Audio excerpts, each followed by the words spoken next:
it's Mia from Rose Nails by Marissa Coombs, and today I'm going to be using my white signature gel and my clear signature gel to do like a candy cane swirl thing. I was just having a play about, really. So I'm using my SBD London gel brush number 4 and my white signature gel, and you have to be quite specific with the white swirls that you are doing first. I spend like 3 million years playing about with it, so I have sped this up rather a lot. Otherwise we'd be here forever and ever and ever. I also keep putting way too much white on, so you will notice me scraping bits off every now and again. So you want to get your white signature gel and use your gel brush dipped in your slip solution to manoeuvre the signature gel around and kind of create the sort of swoosh of a candy cane swirl with a point towards the middle. You want to make the sort of side walls of your, like, each swoosh, I hope this makes sense, right, yeah, the side walls of each swoosh needs to be nice and high and as crisp as you can get it, because unless you've got quite a specific e-file bit, which I don't have, then you won't be able to file this into shape, so this will be the shape that it ends up being. So be as specific as you can with your sides in particular, and you will also need to be aware when doing this design that you will need to build your apex in with it. So I'm just going to give that a 60-second cure before I move on to my next one, so I don't budge it around and knock it and... oh, excuse my phone going off. Yeah, see? Way too much signature gel. I was like, way too much. But that is the beauty of signature gel. I love it because it's not going to set up on you the way acrylic does. It's just going to allow you to move it and take bits away and add bits as much as you need to, which is why it's one of my favourite products to work with of all time. I'm using the SBD London signature gel. I will leave the link for Louise's Facebook page where she sells her SBD London products in the link down below, so you know where to get it from. It's amazing stuff. It's such good value as well. I haven't found a polygel type product that is as good value for the size of the bottles, because you get not bottles, tubes. Silly me. You get a 60-gram tube for, I think it's something like £16. It's really good. So yeah, so now I've cured my first swoosh, I'm just going to go in and make the second swoosh, and I'm trying to make sure that the gap in between is the same size as my white swooshes, so that when we come to fill that with red, like, they're all equally sized. Does that make sense? I hope that makes sense. And then once I've faffed around with this, I'm going to pop it in my lamp to cure for 60 seconds. And you do that all the way around, which I don't show you because otherwise we'd be there forever. So I've just done 3 more swooshes.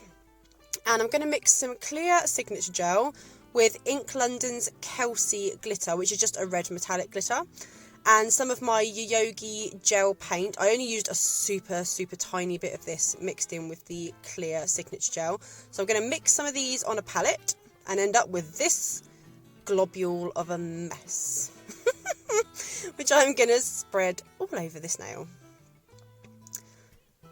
You might hear some random teenage kids in a minute because I am in my car doing my school run. I'm just waiting for it to be time to get out the car, and some teenagers have just come past, so you might be able to hear them screaming in a sec. So you're going to use your slip solution on your brush to really squeeze this product down into the gaps that we have left in between the white.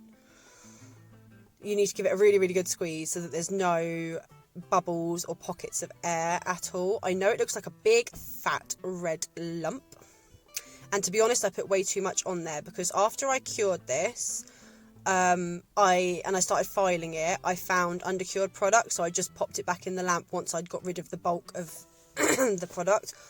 Excuse me, I've got this annoying tickle in my throat that needs to go away. So because I put way too much red on there, you don't need to put that much on there, I just got like a big glob of it.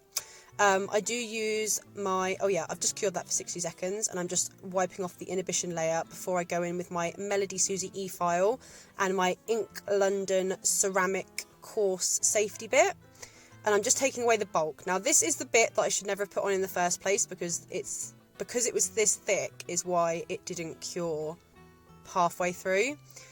But once I remove this bulk bit and I start to find the uncured gel underneath, I pop it back in the lamp for 60 seconds and then it was all good again. So just be careful of how much you're putting on. So that's all the bulk removed with my e-file. And now I'm just going to refine the shape with my hand file using my 100 grit side and then going down to my 180 grit side. And as you file, the edges of where the white and the red meet will become more and more crisp as long as you've done those white side walls nice and high and straight, if that makes sense. Does that make sense? I hope that makes sense. So keep filing. I finished filing it off camera because my camera was in my way and I couldn't see what I was doing. Then I'm just going to cleanse that top layer off, and this is what you are left with, this gorgeous red sparkly gorgeousness. Now if you have any issues once you've filed it, if you're doing this on a client and you've realised that like you haven't quite built the apex high enough with your swirls, then just go on like I'm doing with a bit of clear and just make sure that you've built the apex in the right area, and then file it again. Yes, again, I know we all hate filing. I hate filing. I wish I could click my fingers and just have a magnificent shape with no filing. That'd be great. So once I have built my apex in the right area with that clear, I'm going to pop it back in the lamp for 60 seconds. Pop! And give it a refine file and a buff. To be honest, it didn't really need a lot of filing. It just needed buffing because I'd only done like a really thin layer to get my apex up because it wasn't quite right, but it was nearly there. So I'm just giving that a buff with my 180 buffer. And I'm going to go in with some tempering top coat after I've cleansed the dust off. And then it'll be all done. So it's that easy. It's lovely. It's not easy, to be fair. I was there for ages faffing and fiddling with the white swirls. But once you've done the white swirls, it's all good. It's all good. And that tempering top coat though. Look at that. And that's gone into my lamp for 60 seconds. And there is my beautiful candy cane swirl nails. They remind me of those, what do you call them? Campinos? They used to sell Campinos in England. I don't know if you've ever had one, but they were gorgeous and so tasty. Anyway, I hope you found this interesting. And I will leave all the links down below. And I will see you in the next one, guys. Bye!